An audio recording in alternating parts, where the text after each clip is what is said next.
अफ्रीकी सवाना के दिल में, जहाँ तक सुनहरी घास फैली हुई थी, जहाँ तक आंख नजर आती थी, वहाँ होपर नाम का एक चालाक खरगोश रहता था।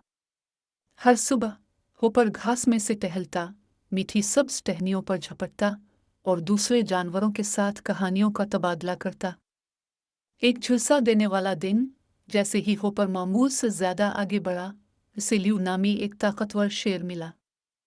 ल्यू सवाना का हुक्मरान था, जिससे हर कोई खौफजदा और इज्जत करता था, लेकिन अब वो एक चालाक शिकारी के जाल में फंस चुका था। सूरज बेतहाशा डूब रहा था और मदद के लिए ल्यू की गर्जी वसी मैदानों में गूंज रही थी। होपर जानता था कि वो अकेले अपनी ताकत से ल्यू को आज़ाद नहीं कर सकता, लेकिन इसका दिमाग उसकी टांगों की तरह तेज था। उसने उधर उधर घूमकर कांटों और बैलों को इकट्ठा किया, एहतियात से उन्हें आरजी आले में तब्दील किया। अपने फर्तीला पंजों के साथ उसने आले को फंदे की तरफ बढ़ाया, मुहतात रहते हुए कि वो खुद पकड़े न जाए।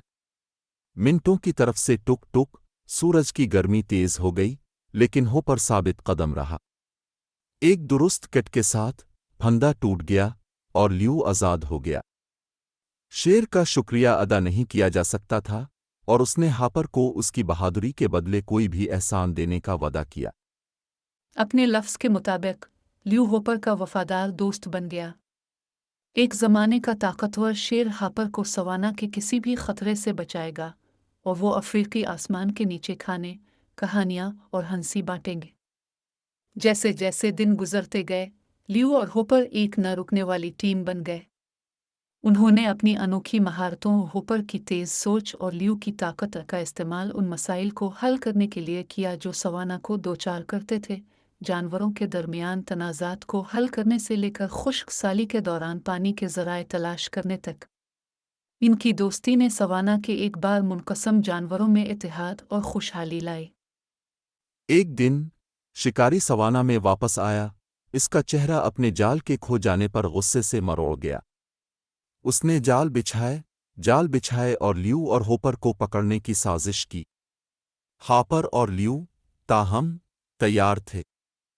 उन्होंने शिकारी को पीछे छोड़ने के लिए एक मंसूबा बनाया। होपर की तेज सोच का इस्तेमाल करते हुए शिकारी को जंगली पीछा करने के लिए ले जाया गया, जबकि ल्यू ने इस पर पीछे से घात लगाकर हमला किया। एक धाड़ के साथ ल्यू ने झपटा और शिकारी की दहशत का राज खत्म हो गया। शिकारी की शिकस्त के साथ सवाना होपर और ल्यू की क़यादत में परवान चढ़ा। दूर दराज से जानवर उनकी हिकमत और रहनुमाई हासिल करने के लिए आते थे, और एक ज़माने में मुनक़सम सवाना अब एक हम आहंग जगह थी। जैसे जैसे साल गुजरते गए, होपर और ल्यू की कहानी जानवरों की बादशाही में फैल गई, जो दोस्ती और होशियार सोच की ताकत का सबूत है। उनकी मीरास जिंदा रही, जो आने वाली नस्लों को इत्तेहाद, मेहरबानी और इस यकीन को अपनाने की तरगीब देती है कि हम में से सबसे छोटा भी दुनिया में बहुत बड़ा फ़र्क पैदा कर सकता है। सवाना, जो कभी तकसीम और ख़तरे की जगह थी, उम्मीद और हम आहंगी की अलामत में तब्दील हो चुकी थी। ये सब कुछ गैर मुतवक्के दोस्तों, हरे और शेर की बदौलत है।